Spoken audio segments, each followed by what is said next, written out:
Manchar ST आगारासाठी 5 नवीन ST buses मिळाल्या आहेत। या एसटी बसेसचा लोकार्पण सोहळा शनिवारी 10 मे रोजी राज्याचे माजी सहकार मंत्री दिलीप वळसे पाटील, माजी खासदार शिवाजीराव आढळराव पाटील यांच्यासह विविध मान्यवरांच्या उपस्थितीमध्ये संपन्न झालाय। यासह पक्षाचे विविध नेते कार्यकर्ते या ठिकाणी हजर होते। यावेळेस वळसे पाटील म्हणालेत की मंचर बस आगार आणि मंचर बस स्थानकासाठी तुम्हाला मागेल ते मिळेल, मात्र बसस्थानक सुंदर ठेवण्याचा प्रयत्न करा।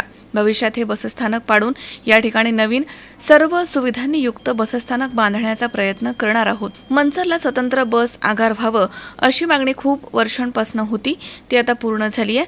मंचर बस आगारास जास्तीत जास्त बस उपलब्ध करून देण्याचा प्रयत्न केला जाईल। आंबेगाव तालुक्यातील शालेय विद्यार्थी, कॉलेज महाविद्यालयीन विद्यार्थी, महिला, ज्येष्ठ नागरिक, आदिवासी भागामधील नागरिक यांना वेळेवरती बस मिळत नाही, त्यामुळे मंचर बस आगार यांनी विशेष काळजी घ्यावी। या भागात देखील बस उपलब्ध कराव्यात असं वळसे पाटील यांनी म्हटलंय।